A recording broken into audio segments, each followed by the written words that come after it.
Have you ever noticed how some people go all out for their birthday? Big parties, balloons, endless posts on social media, while others just don't care. No cake, no party, not even a dinner. Just another 24 hours. But here's the question. Why? Why do some people treat their birthday like any other day? Is it sadness, a sign of maturity, or maybe something much deeper in their psychology? Stick with me until the end, because what you'll discover might even explain your own attitude toward birthdays. For some, the story is simple but painful. They don't celebrate because they don't feel celebrated. Imagine this. You're younger, and nobody really remembers your birthday. Friends forget, family is too busy, maybe you even planned something once, but almost nobody showed up. The excitement you felt that morning turns into disappointment by evening. You check your phone hoping for messages that never come. You wait for someone to ask about your plans, but the conversation never happens. Over time, the brain adapts in a protective way. Psychologists call this learned helplessness. When repeated disappointment trains you to stop expecting good things altogether, it's not a conscious decision. It's your mind's defense mechanism. The first few birthdays hurt, but eventually, you stop hoping, you stop planning, you stop caring, or at least you tell yourself you do. So the birthday becomes just another day. Not because they genuinely don't care, but because caring hurts too much. The absence of celebration isn't apathy. It's a scar from unmet expectations. This psychological pattern doesn't just affect birthdays. It can seep into other areas of life. When you stop expecting people to show up for you emotionally, you might also stop reaching out. You might stop sharing your achievements or your struggles. The birthday becomes a symbol of something larger. The belief that your presence doesn't really matter to others. And that's a heavy burden to carry, even if you've learned to carry it quietly. Then there's another group entirely. These are the people who are simply caught in the relentless pace of life. Work deadlines, studies, family responsibilities, bills to pay, projects to finish. The birthday arrives, and before they even look up from their laptop or their to-do list, the day is halfway gone.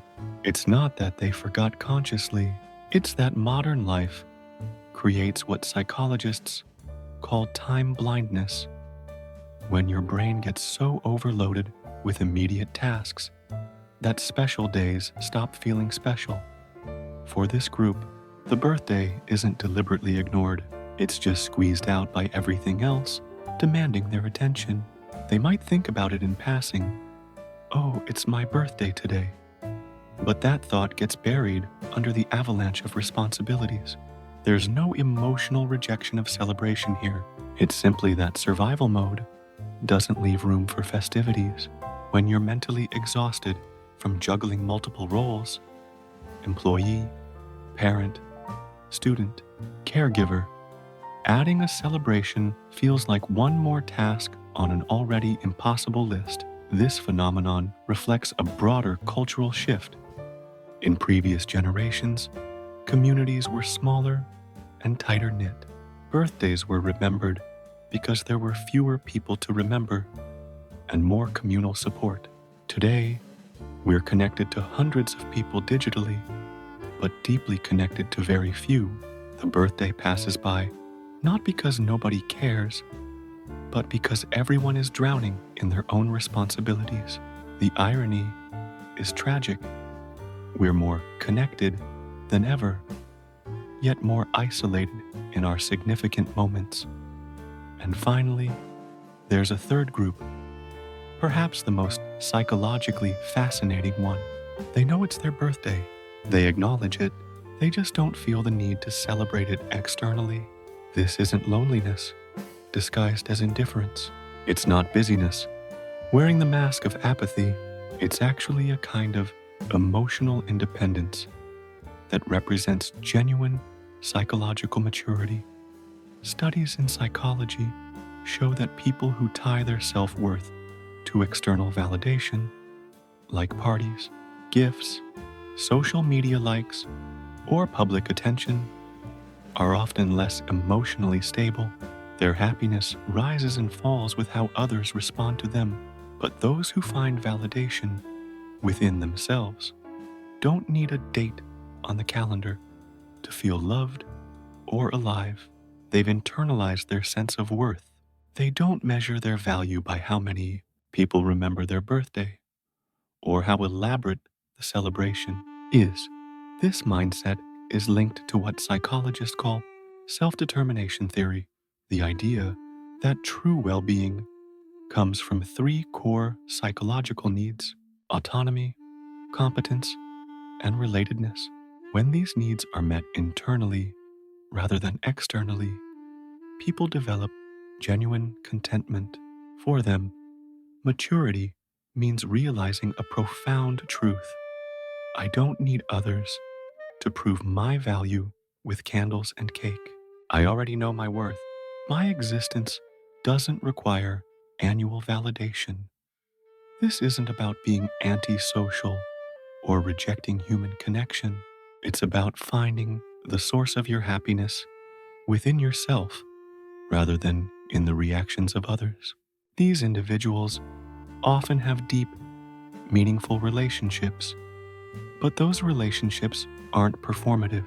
They don't need a birthday party to know they're loved because they feel that love consistently throughout the year, or they've made peace with their relationships as they are. Here's the most interesting part. This attitude doesn't stop at birthdays. People who treat their birthday like a normal day often carry the same mindset into broader life. They don't crave the spotlight.